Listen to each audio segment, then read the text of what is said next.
one in game 1. Not a lot of tools. Something I like to see from Schalke is banning away that Kalista, because of course it is one of many Trupax's most played champions and gives a very easy, well, easy go button. And I think you're going to get your wish, Trevor, because Elise banned away from Giants. They're not looking to first pick it. That means they're going to go over towards the likes of a Gragas or a Jarvan, maybe the Zac. Zac has fallen heavily in priority for a lot of teams, mainly because of the rise of Poppy, Janna, the disengaged champions that do very well against Zac, but still, Giants could look to go that route. All right, let's see if they do. Elise Jace banned away here by Giants. Not looking to first pick Elise, not looking to let it go over. Jarvan removed from the pool, so Tristana is still up and available. And I want to see whether or not that Sejuani ban rears again. I was going to say rears its ugly head, but that's really not fair to Sejuani. Or Bristle. Or Bristle. I mean, Pumbaa looked better. Yeah, because it felt really strange. A jungler was locked in, and that showed up. Whether or not it's nerves, whether or not something we have yet to see, that's what I want to watch. Yeah, we'll figure out as this draft goes longer. So the Xayah Rakan option is here for Schalke. They're likely to pick up the Xayah or the Caitlyn as their AD carry anyway. And they know Giants aren't going to take Xayah here, so that's where they prioritize this Galio. The inverse of the last game, where Giants picked Galio in this rotation. This would now give them a lot of protection on a later game carrier like a Xayah. We saw Kadril do very well in a scaling matchup in the last game and actually create a lot of pressure himself on the Corki into the Galio. Very different style of play, though. Cassio into Galio, one of those matchups we've seen a lot in recent times, and considering there was a number of bans towards bottom lane as well as some of the top lane, what is the last pick here for Giants? I feel like you can go jungle on this rotation. They may even look to flex with the Maokai as well. This would give them the engage, this would give them good presence for Gilius, a lot better than just the Cocoon. And now you put Schalke in a predicament where they either prioritize AD carry or they look towards the jungle and try and get that matchup. This is the more anticipated selection here. Get that Xayah Rakan, get the bottom lane working for you. All right, so duo locked in for Schalke. They can now target either the top lane or the support pool of Giants. I mean, Gilius has played that Maokai twice in the past. 0 kills, 0 deaths, 10 assists to his name. And, of course, it has the possibility of flexing top, and not something we've seen Ruin run. And not something that maybe we're expecting yet. Because, of course, SmittyJ could just run a counter matchup into it and be very happy with that. Yes, be very happy with that kind of performance. So if Schalke end up locking an engage jungler that comes through, I wonder whether Giants would toy with the idea of the Poppy top lane and try and play an unorthodox matchup. We know Ruin even plays it into bad matchups, quote-unquote, because he feels so confident with the champion. I think that's an option for them, or you pick something very safe up in the top lane. Maybe even the likes of a Shen, although that's not a particularly great threat, does lose the lane. So maybe you're conceding too much over to SmittyJ again. Well, that discussion may be happening on the Schalke camp because Poppy's now banned. So where does Momenta go? I mean, Gragas still up and available. One of his most played champions all split. They'll give you some tools for engage and disengage. The Jarvan as well. No, was banned in phase 1.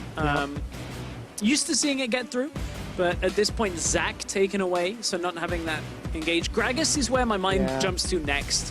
Is that, jungler that can fulfill all roles, disengage as well. And we need a little bit of AP damage to round out Schalke. Very heavy on the Xayah right now, so maybe something like a Rumble top. We'll find out as they most likely leave that top lane pick for last. No surprise on Gragas. Where do Giants pivot? Now, Giants could go towards the Gnar here for top lane if they want it. Not the best lane matchup against a potential Rumble for Schalke, would give them that option, but would also allow Ruin to have impact in the side lane later on as well in team fights. That is one of the standard blind picks that we see. Okay, this is an interesting matchup with the Morgana into the Rakan.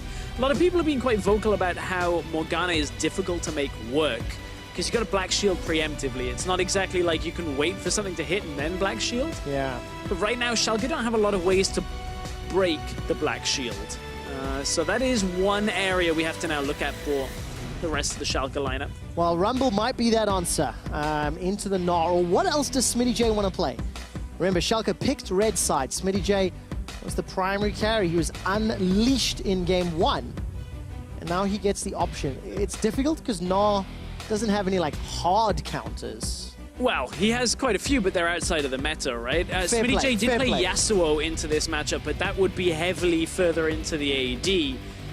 So it's the Jax scaling matchup, a difficult one to play out in the laning phase, and that means Schalke will be looking to scale top lane. This is almost Schalke doing what Giants did in Game 1 against Giants now. You've almost got a complete flip on the way the teams are playing. So very interesting setup off these compositions. Schalke playing for the later game with a split push threat. Giants a little bit more teamfight focused as you go through that mid game. And what I like about the Giants comp, unlike Game 1, you have point and click CC from the Maokai. You've got long range Dark Binding for some of those picks.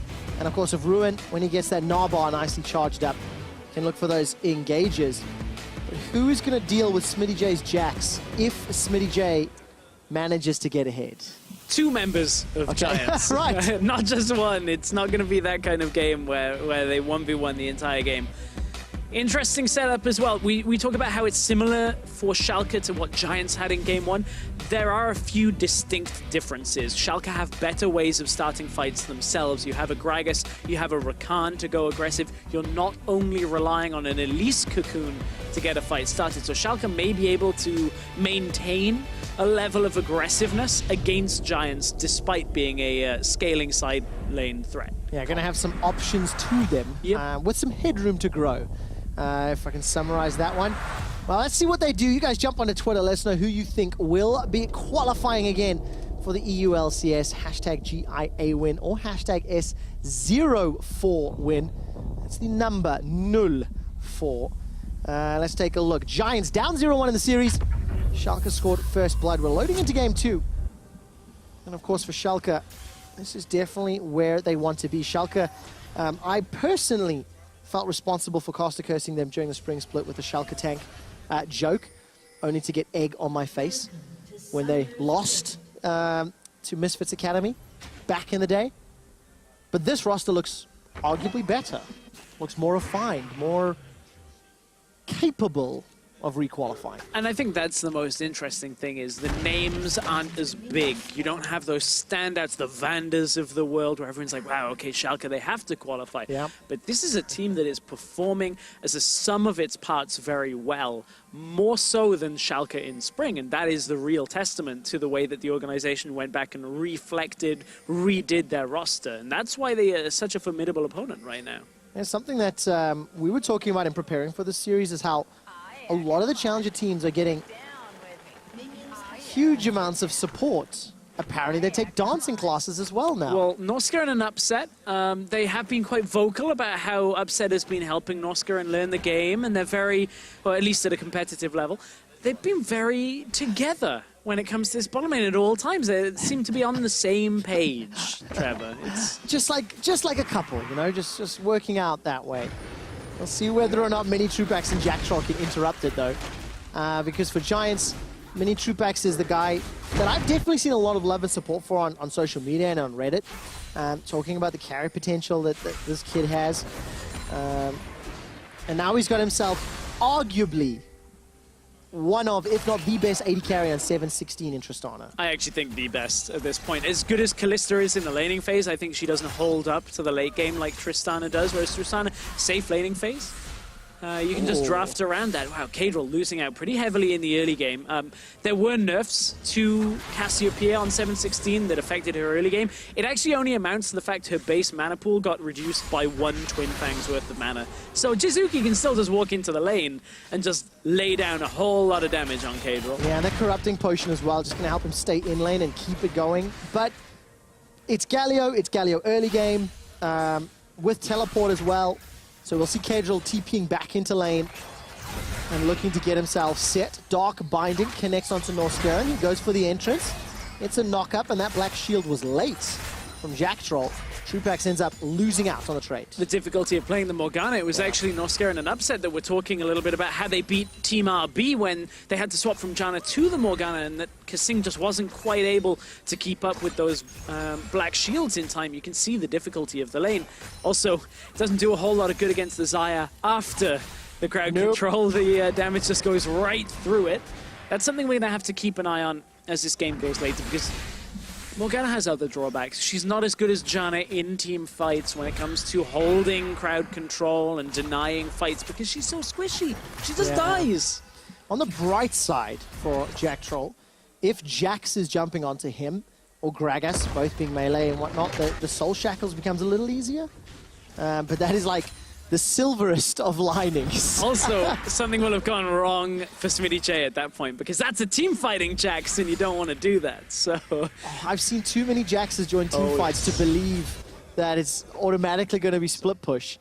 Talking about Smitty J, look at the jungle. There's some support here, Memento and Gilius. Wow, Gilius with a lot of respect because Kadril had already left the lane and flashes over the wall. So second game in a row, a Gilius invade does not work out. yes, the second game in a row that Memento gets the benefit from it, but the difference between game one and this game is the fact that Gilius, this won't completely destroy his early game, being pushed back because Maokai is going to have a lot of emphasis later on in the game. Unless Memento can get in and actually disrupt even more, Gilius should be okay. He just needs to wait at that flash timing. Yeah, look at the vision being set up. Memento walks in, gets some wards, does not interrupt the sapling toss. And now Gilius will be spotted out as well. And the real actual impact of this is Gilius for the next 2 or so minutes can't flash into a lane and twisted advance. That's one of the threats that a Maokai actually has. And with him coming up to the top lane, this might result in Giants going overly aggressive. If he can't flash back out, you've seen that happen a couple of times. All right, there's the engage. Black Shield comes down, actually doesn't even get used, may have been on cooldown. Dark Binding connects onto Upset, and many Troopax forced to flash. Jack Troll forced to exhaust. Upset and Norskeren definitely winning out on that trade. Yeah, Jack Troll had already used the Black Shield. It's got such a high cooldown early on, 22 seconds there or thereabouts. So that engage follow-up is enough. Gilius was spotted on the top side. Memento is here as well. So neutral fight at this point. Nobody really wants it. Yeah, Ruin and Gilius not pulling the trigger quickly enough on Smitty J.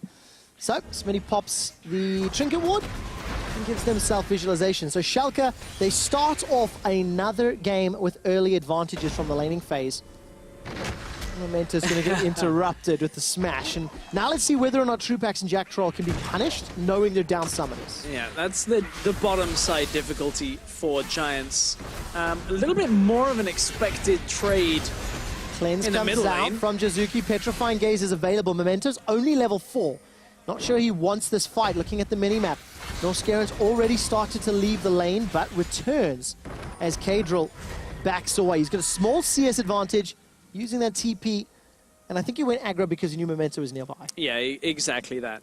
This game has been a little closer to what we perhaps expected from round 1 of the promotion tournament, especially top lane, the action that we've seen up there. Both of these teams had their top laners and junglers involved in everything they did pre-15 minutes for that first round of the promotion tournament. So we were kind of expecting this dynamic where everybody just goes top and matches up.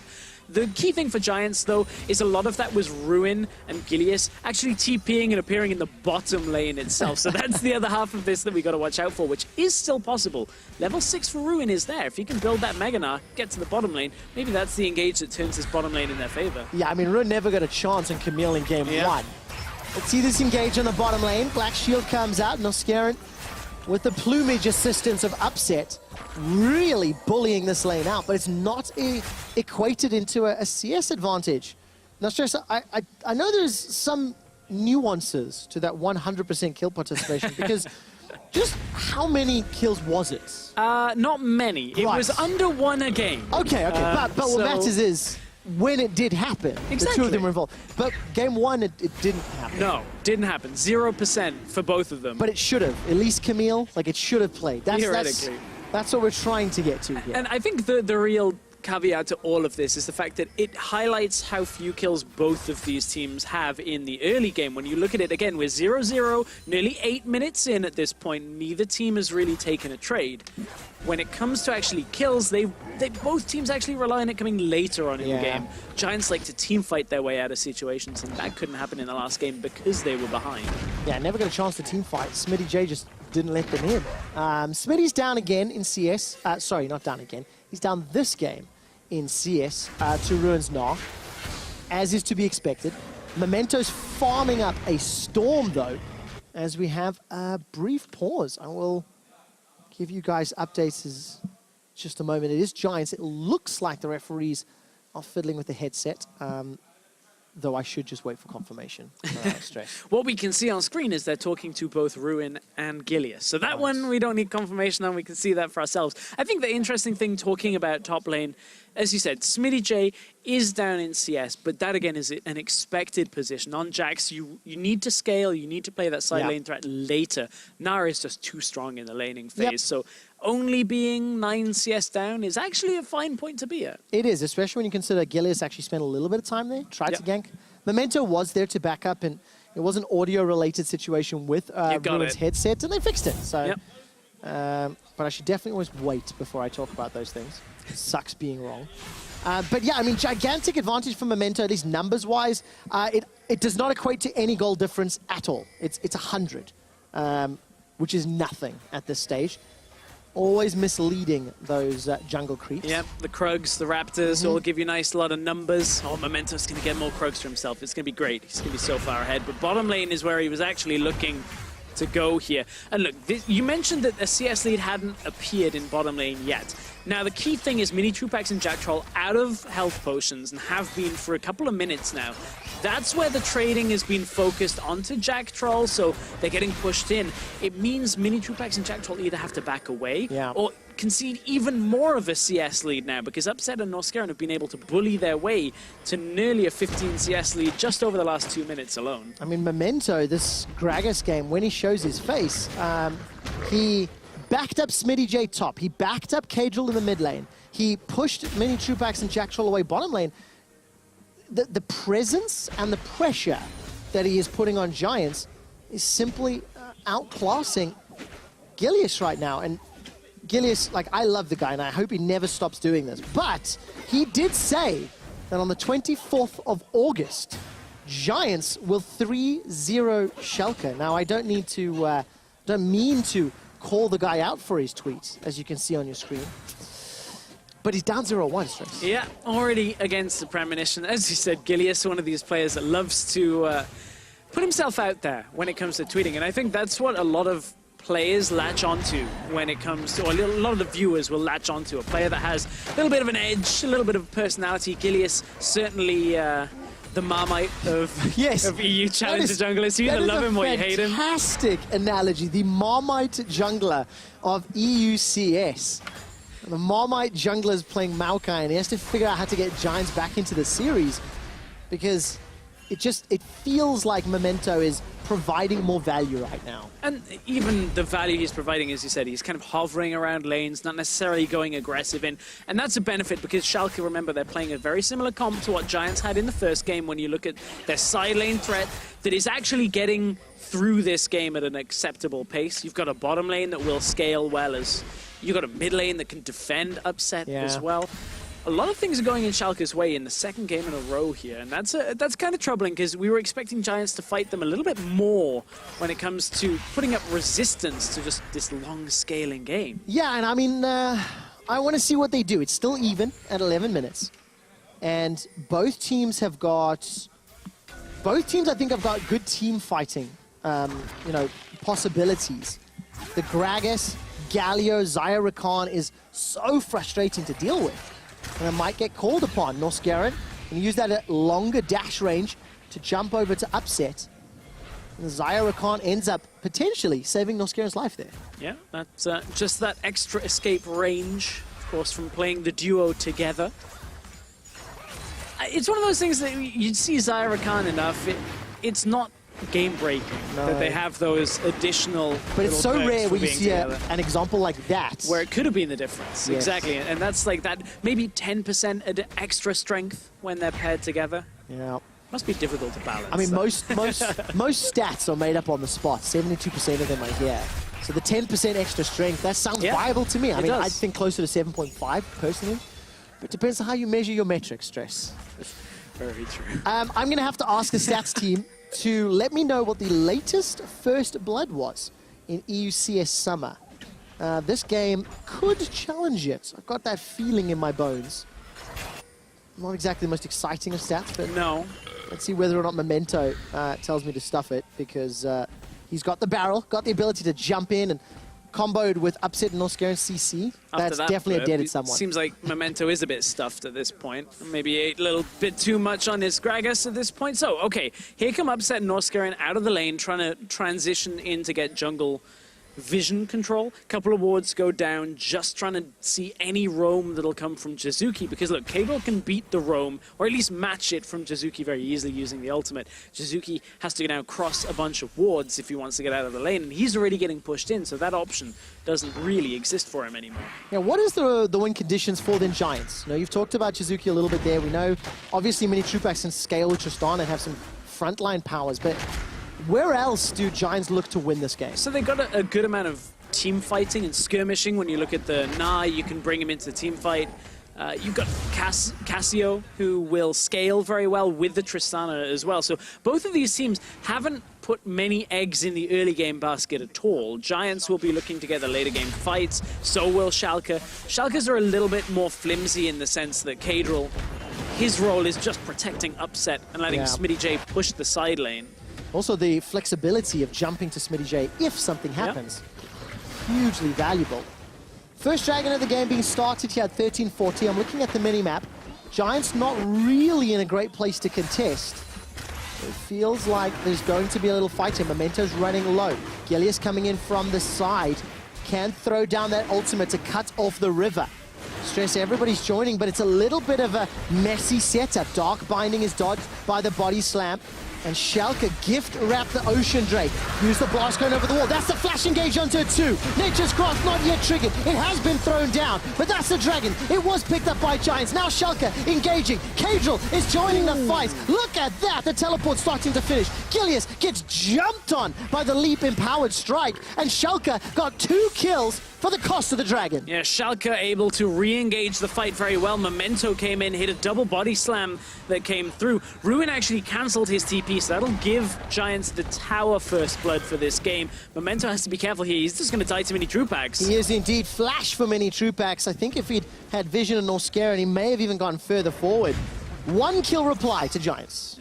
And Giants at this point may even be happy. The fact they get tower first blood, or should do, no, they actually won't, because Schalke are going to defend topside and push the bottom lane at the same time. That tower did not fall. Well, before the previous game, Schalke had a 90% win rate when picking up tower first blood. It will be going up because they won the previous game off the tower first blood. Let's see if they can do it again. Schalke with a small advantage and Stress. This is how they did it. Yeah, this is the fight over Dragon that started everything off. So Jizuki and Gilius know they need the help from their bottom lane, and Mini Troopax actually is able to block Upset's way into the fight. Schalke wait a little bit longer, get the blast cone off. A little late to take the Dragon, but out came the body slam from Memento to re-engage this fight. Kadril's the one that starts landing the taunt, gets in there. Good body slam to follow up. And the fact that Jax gets this kill is so significant because Smitty J needs this to get into the game. Jax must get to 2 items to have true impact on the game, and the fact that Smitty J has 1 kill now just lets him get that a bit faster. Upset was completely untouched the entirety of that fight. Schalke just played that one out beautifully. So 16 minutes in, I did get the update from the stats team. The latest first blood in EU Challenger was 1753. And it was Schalke taking on Wall. That was not beaten this game because it was around 1430. Yeah, way later. Yeah, it has to be significantly longer, guys, if you want to break your own record. But Schalke did get first tower again. They got first blood again. And it feels like more of the same. Slightly slower laning phase. Schalke getting these marginal improvements, these marginal victories. But I don't think it'll be as easy to snowball from here, because of the team firepower, because of the tools that Giants have. Exactly, we're into an even game state now. With that tower dying up on the top side, Giants, because of some of the CS leads that they had, they're only minor, but up in the top lane is probably the largest one. That has allowed this gold lead to be even between the two. And honestly, for Giants, that's okay, but they need to get further ahead because key items are starting to be completed for Schalke. You've got the Adaptive Helm on Kadril up against the Cassiopeia. You've got yourself a Trinity Force on the Jax for that side lane. Like, these are big items you cannot overlook, and that is what Schalke are relying on. They need 1 more item, basically, on this Jax before Giants have to start committing 2 people to the side lane. You talked about the Jax quite a few times, not only because the champion itself can take over the map, but Smitty J coming from that Jace performance in game 1, he just hard carried. 203 plus 28 CS at 15 minutes is ridiculous. And 517 damage per minute. Now again, it's Jace, it's Poke. He's not going to have as amazing stats this time. But it's the carry potential we're trying to highlight. Yeah, and he actually ended the game with like plus 90 CS on Ruin. So now we get to see some more of the map being opened up in favor of Giants. They're going to use the Rift Herald to push the bottom lane through, and this is going to make it tougher for SmittyJ. He now doesn't have a tower standing behind him in the bottom lane, can't really defend out there when he goes there. But look, the threat from Schalke is now looking towards the top side. That's where SmittyJ is actually pushing. Yeah. And the defensive play on the bottom side should be enough to hold this second tower. Well, let's see how much damage they can get down. Inner turret chunked fairly low. Norscaron goes in, dashes out, takes Gilius with him. Gilius takes a lot of damage. The hero's entrance was used, and Gilius gets caught out by Norscaron pulling him back. Awkward trade as Schalke really capitalize on Gilius' aggressive play there, trying to at least defend the rest of his team. Gilius is just trying to get some crowd control down, ends up getting dragged all the way past the tower, and then Kadril was on his way already. So Binding didn't land because Upset used the ultimate. Good ultimate to dodge out. Gilius was trying to avoid the knockup by the looks of it, and then didn't realize that Norscaron was going backwards, charmed under the tower, taunted under the tower. Gilius ends up falling, and the rest of his team are running for the hills. Oh, Gilius giveth and Gilius taketh, but only ever one at a time. He's definitely one of those players that can win you games single-handedly, but sometimes just does not show up. Now with their backs against the wall, Schalke with a comp that can do very well in the late game. Their Jax was not really hindered or hurt at all. Going to be feeling very comfortable as we approach this mid-game. Yeah, now Memento has another key job here. We've seen him be some sense of engage, at least around that dragon fight. Memento for Schalke now plays the important role of disengaging any bad fights and starting any fights where they have a numbers advantage. Because, for instance, say Jizuki is off in a side lane, doesn't have TP, Kadril can match it very easily. If Memento can start a fight at that kind of game state, then Schalke will very happily look towards a Baron off a one fight. We've seen what they can do. They're very, very quick to turn to that Baron when they just see even Gilius low. That's what happened in game 1. Gilius wasn't even dead and they turned to Baron. Yes, they managed to make it work. Gilius was just chunked out. And you talked a lot about the Baron plays. Schalke, do they just pressure the map, unlock Baron, and then pressure the map to win? Do you believe in their macro ability to play the 1-4? And around Baron and around the side lanes? I do, because we saw it last week. Against Mysterious Monkeys, the other team that likes to 1-4 and try and use their top laner as a split pusher. They actually did it very effectively in a handful of the games. I believe they can do it again, and I feel like Giants haven't really responded to a lot of what Schalke have been doing in this series. In game 1, we saw an awkward swap from Giants up towards the top lane to get out of what they thought was a bad laning situation. I haven't seen a whole lot in this game either, because look, this is the state we're talking about, where Cassiopeia is on the side lane, and Schalke now have an option. Maybe it's mid lane, maybe it's even on the bottom lane here. Yeah. Maybe they even just go for the Cassiopeia on the top side and try and kill Jizuki, but these are the kinds of things that Giants can actually get exploited doing. All right, let's see where Schalke decide to invest their resources. In the topic of resources, 2 item spikes now starting to filter through. Jizuki's Morellonomicon and Rod of Ages actually not doing a lot to Kadril. He's got himself that Frozen Hearts and a lot of MR to stack. Rapid Fire Cannon just picked up for Upset.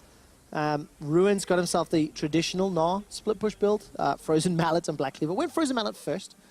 Try bully out that lane even more, but it's not showing in leads yet. No, and a lot of that is the fact that SmittyJ, look at where he is on the map now. He knows he's still waiting for more time, knows he can't push out blindly, so doesn't yet.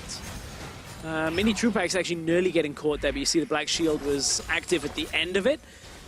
There's a stylistic mismatch in mid laners that I think is very interesting in this match. Jizuki has typically succeeded when he can play his counter matchups. His likes of the Echo into the Syndra. These matchups that go in his favor in the laning phase. Now, Jizuki is trying to play scaling games against Kadril, and that's where Kadril's strength is. You're trying to beat him at his own game.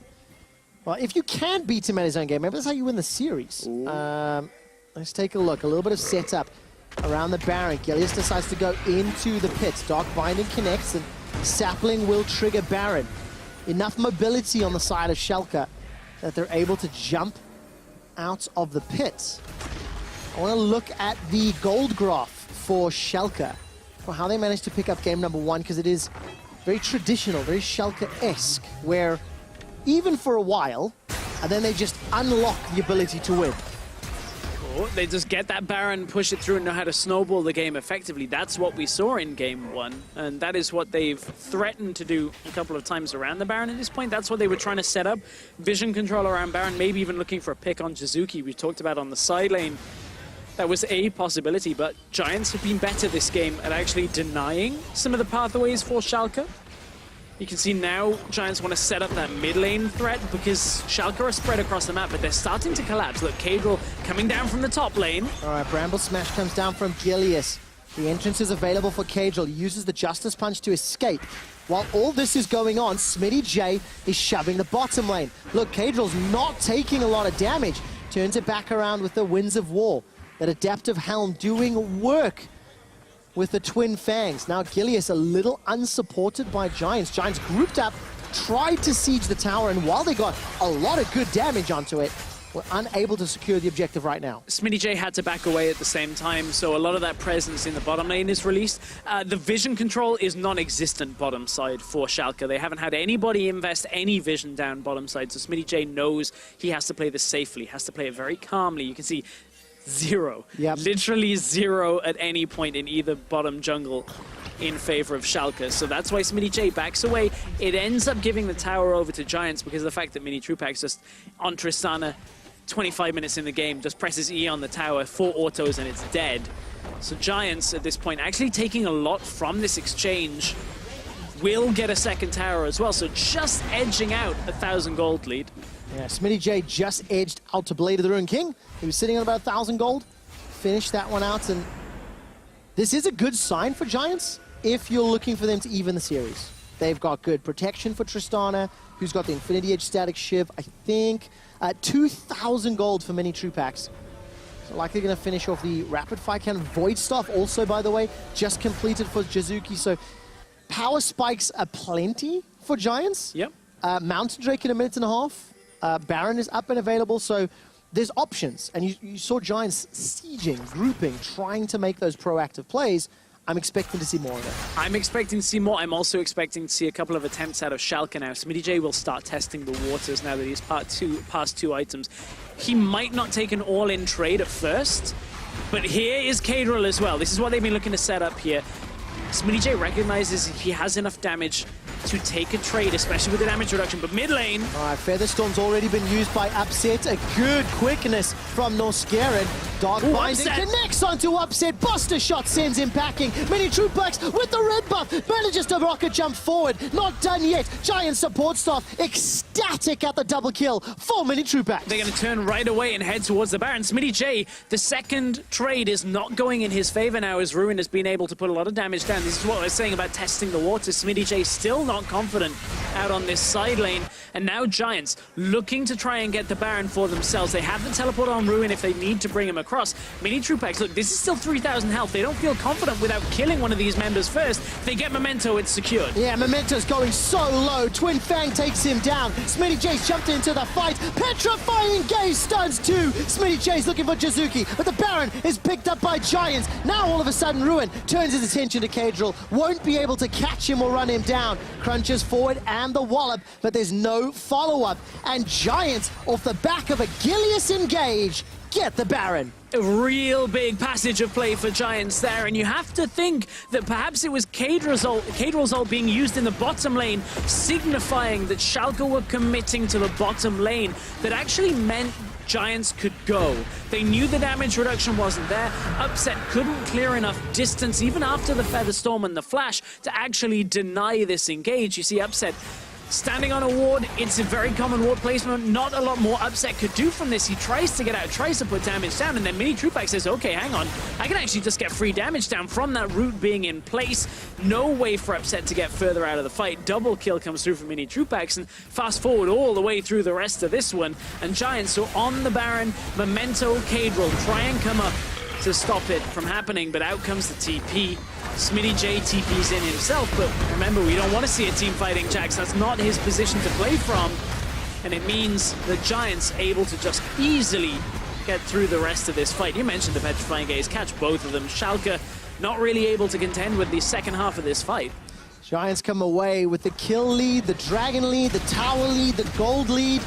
Every single way they could be leading, they are. The quickness comes in for Norscaron, but the Petrifying Gaze locks up 3. Jizuki is taken down after his ultimate is fired, and Schalke will get a momentary respite from the Baron-empowered siege. A key engage there for Schalke on the push from this Baron buff. Jizuki didn't have his flash from the earlier fight, tried to cleanse his way out of the fight, but couldn't quite clear enough, and Upset got the damage down. Giants are going to reset back onto this tower again, but it's 4 versus 5. They can't really afford to do this, even though a lot of the ultimates were used by Schalke. And look at the minimap. Minions pushing the bottom lane, the top lane, the mid lane. For Giants, they have absolute map control as we're getting closer to this 30-minute mark. And Mini Trupax outranges nearly everything on the Schalke squad. So he's just sitting back and hammering away with the Bandle Gunner. This is why Tristana Yes. is the best AD carry, in my opinion, on 7-16. Safety, damage, scaling. Yeah. Great things to have. Now Ruin has to try and run away from Smitty J. But look at the cost. 3 members of Schalke show top. Giants with 0 hesitation turn their attention mid and bottom. Baron is still up for 45 seconds, and the pings are on the inhibitor turret. Giants looking to break open the base. They are aware, though, that Jizuki is only in the middle lane. Schalke don't know just how close until Cassio starts showing, but Giants know they have to play this out very carefully. Smitty J even losing that exchange in the top lane thanks to a lot of the minions and the damage that came through Ruin's abilities connecting. All right, no teleports for either top laner, but the inhibitor turret is dropped. Super Minion still not secured as a second inhibitor turret falls. Mini Trupax Jack Troll are protected by Gilius. Or are they? Flash is available for Norscaron, but the Dark Binding prevents any further follow-up. Battle Dance over to Upset. But look at this, Giants flawlessly take down 2 inhibs. This is really similar to some of the games from the NIP series where Giants are just walking it in with the Baron buff. Very similar to the last game from Schalke as well. We looked at the gold graph and how they snowballed effectively. Giants are doing the same now in game 2 of this series. Schalke want to go. They do indeed. The knockup catches onto Gilius. Upset takes a lot of damage. Norscaron battle dances backwards. Smitty J gets the first kill of the fight. Mini Trupax is escaping with his life, but that cannot be said for Gilius and Jizuki. Super Minions in 2 lanes as Norscaron realizes he's not going to win this fight. Upset with no flash available, looking to run down Mini Trupax, but that just will not matter. How well can Schalke defend 2 waves of Super Minions and what will be an additional siege from Giants in the coming minutes? Right as we were talking about clean play for Giants, the Baron actually expires and they make a push onto the mid lane tower. Schalke recognize that this is the time for them to go aggressive. Again, another fight where Jizuki ends up getting picked off early on thanks to Schalke just spotting him, getting on top of him while he's still not got that flash. No cleanse, couldn't survive any longer. And that means Schalke delay Giants' onslaught for a few more minutes. Yeah, huge kudos to Memento. That barrel catching Mini Trupax. You can see the damage dealt by Upset throughout the course of the fight, and that means Schalke are now 5,000 gold down. They've got 3 towers standing between their Nexus and defeat and an even series. Let's see whether or not they can defend. I mean, if it were a Sivir, you would say they farm to 60 minutes and 6 items and win. That's what was proven in LCS quarterfinals. It happened on both sides of the pond. But there's no Sivir, so that whole story is a waste of time. And we'll see whether or not they can do the same thing with Upset on Xayah. Yeah, Xayah not quite as strong when it comes to that ricochet that Sivir has, but still a very good late game scaling carry. You've now got the Essence Reaver, Infinity Edge, Rapid Fire Cannon, looking for a 4th item here. So it's not like it's impossible for Upset, but would like to see a little bit more damage itemized against these tanks. You've got a Maokai, you've got a Na that in Mega Gnar is difficult to chunk through, but honestly, they found Jizuki in back-to-back fights, and without a second carry, Mini Trupax can get caught by Memento's barrel if that's still available. We saw that in the last fight. So Schalke have actually found the mark on a lot of the really important targets this game. It's so difficult for Smitty J. He's now going to get locked into these 5v5s. The quickness engage comes in. Jack Troll, the barrel does not send him back to the team. Explosive shot and buster shot won't be enough to take him down. Keep your eyes on upset. He's been caught by Ruin. Nod into the wall. Jizuki takes him down. Twin Fangs for a double. Looking for the triple. Not going to be able to pick it up because Mini Trupax drives it home. Super Minions onto the Nexus turrets, and Giants Gaming bounce back in game number 2, turn their attention over to the Nexus, and Giants even out the series at 1-1. So far, it's been a series of whoever has the more carries harder for this one. So we're going to a game 3 out of this best of 5. I want to see whether both teams actually stick to this game plan, because we've seen now both Giants and Schalke being able to play around their top lane carry quite well. Mid lane has done a decent job in a scaling matchup as well. In that game, Giants were able to have that passage of play just off one attempted play bottom side out of Schalke. They take the engage. Gilius sets it up with the Maokai. They're able to get a couple of kills and the Baron buff. That was what blew the game open. So much respect at the potential engage. Look at the support staff, by the way. This is something we were talking about beforehand. The entire Giants squad, similar story for Schalke, but both teams playing respectful, tempered, controlled League of Legends. And the moment an opportunity presented itself, that was where Gilius went in. It was off the back of some criticism, some question marks. Which Gilius was showing up today? And then he's like, well, the guy that can find 2 kills and win the game for Giants. Right, Giants, they did show their strength. They won game 2. Analyst Desk, what do you guys think about the performance? You did great, Trevor. I really want to say that. Okay, thank you, Martin. I was going to say, my favorite line from the cast was, Gilius giveth and Gilius taketh away, but never both at the same time. Very true. Now, of course, we want to take a look at the picks and bans because we were incredibly critical of Giants after the previous game, but they did adapt almost completely different strategy coming into this game. This was much more of a Giants draft, in my opinion, especially to what they like to play around. Like, they have double carries for team fights in Jizuke here on Cassiopeia, and of course, their Tristana as well as the main damage dealer, as we got to see in this game as well a few times. When you have a really good AD carry, that is a great champion for you. But what I also really like about it is the fact that Gilius is on champion where he can just engage team fights. Now, he's still trying to make stuff happen early on, which he doesn't have to, and it actually did cost him quite a bit. But the fact he can be much more impactful in fights helps the rest of Giants, because this game, in my opinion, is going to be won through 5-on-5 team fighting. Who has the stronger 5-on-5 team fight will win most of the games. Well, let's take a look at one of those early fights that did end up going in the favor of Schalke that may have made us skeptical of what Giants were trying to bring to the table, but just a beautiful use of Galio in this fight, I think we have to say. Yeah, so Galio, we're very up and down right now in terms of if we like Galio or not in this series. This is why we like him.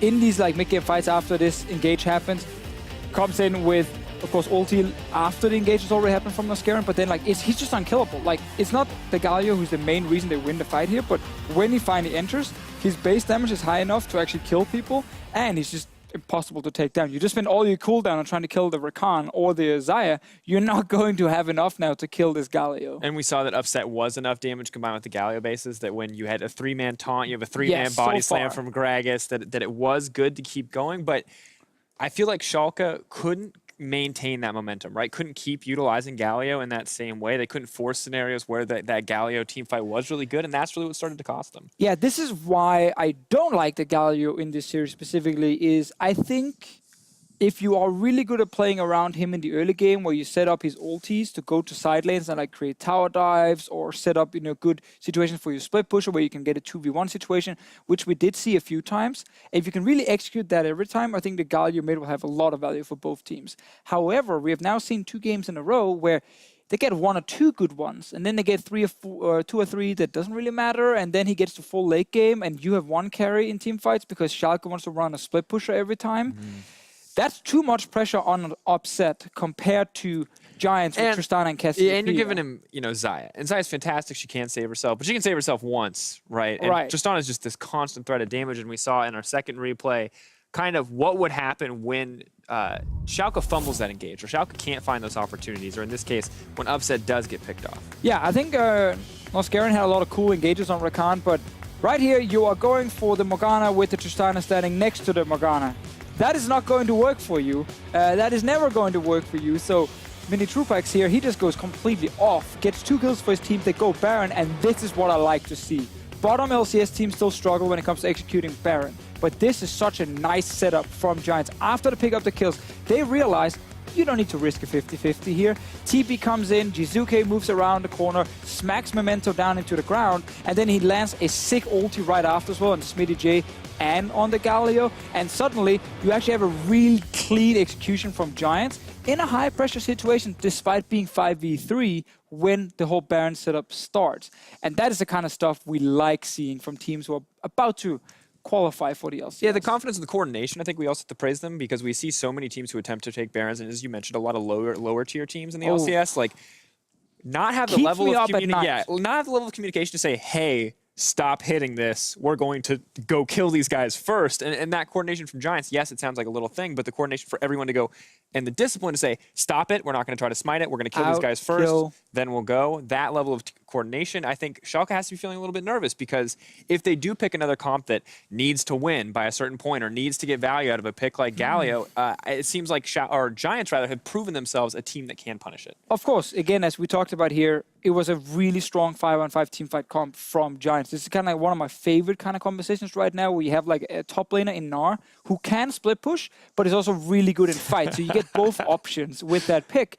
And then you have the rest of the team kind of just set up to protect 2 big carries who scale into the late game. We see G2 run these kind of comps. We see a lot of teams in the meta do this, and it's very, very successful. So I think the adaptation for Schalke needs to be, okay, if we're going to run split pushes every time, we need a strong enough 4-man group that we can still win late game fights without relying on Smitty J, because he's not going to win the game for you in the side lane. Or at least force a pick so you can get a 4-on-4, right? Or a 5-on-4 with the side. But you can't just keep running into 5-on-5s with a team that's not built for 5-on-5s expecting to win the late game, yeah. Exactly. And we saw, of course, a final fight coming in here. And at this point, the game is pretty much decided, but we do have to praise some individual members on Giants for making this final dive happen and closing this out when they did have a good advantage. Yeah, Black Shield on your Tristana, step forward to hit the tower, engages on, and right now, when you've already kind of failed to catch the AD carry, who's still sitting at 100% HP and just shooting away at everything in the late game, you're not going to win this fight. And this obviously is a bit of a problem for Schalke, and the reason we just showed the last fight was, once again, just to highlight